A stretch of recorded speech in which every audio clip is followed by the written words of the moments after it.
নমস্কার, কেমন আছেন সবাই? আশা করি আপনারা সবাই ভালো আছেন। আমিও ভালো আছি।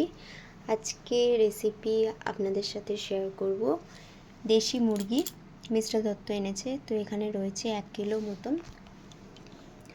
আর এখানে রয়েছে আলু আমি কেটে রেখেছি, আর এখানে মিস্টার দত্ত পেঁয়াজ আর টমেটো কেটে রেখেছিল।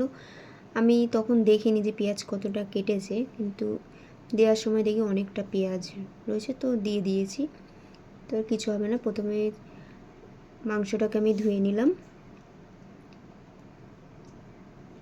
ভালো করে একটা একটা করে ধুয়ে পরিষ্কার করতে হবে আমাকে। তারপরে এইদিকে আলুগুলোও ধুয়ে নিচ্ছি।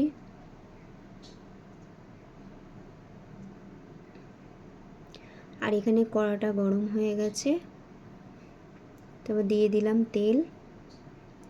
আমি একেবারেই তেল দিয়ে দিই যতটা লাগবে, তারপরে যদি লাগে তো পরে দিয়ে দেবো। আর এদিকে আলুগুলো আমি ভেজে নিয়েছি নুন আর হলুদ দিয়ে লাল লাল করে, তারপরে তুলে নিয়েছি। আর এদিকে ফোড়নে দিয়েছি একটা শুকনো লঙ্কা, জিরে, দারচিনি, এলাচ, লবঙ্গ। আমি শুকনো লঙ্কা আমি খাই না। আর এদিকে পেঁয়াজ টমেটোগুলো দিয়ে দিয়েছি। আর এদিকে কাঁচা লঙ্কা, আমি কাঁচা লঙ্কাই ইউজ করি, কারণ এখন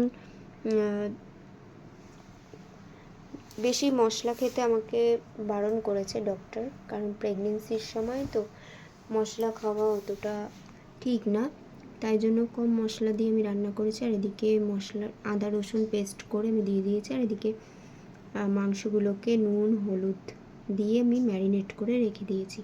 আর এদিকে মশলা দিয়ে প্রথমে তেলটা ছেড়ে দিল, তারপর আমি মাংসগুলো দিয়ে দিলাম।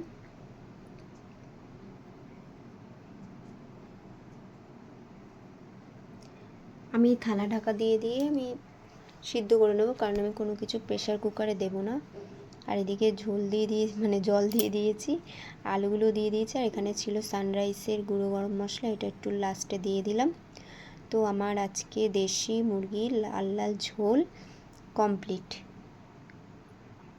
তো আজকের ভিডিও এই পর্যন্ত। সবাই ভালো থাকবেন, সুস্থ থাকবেন। তো আমার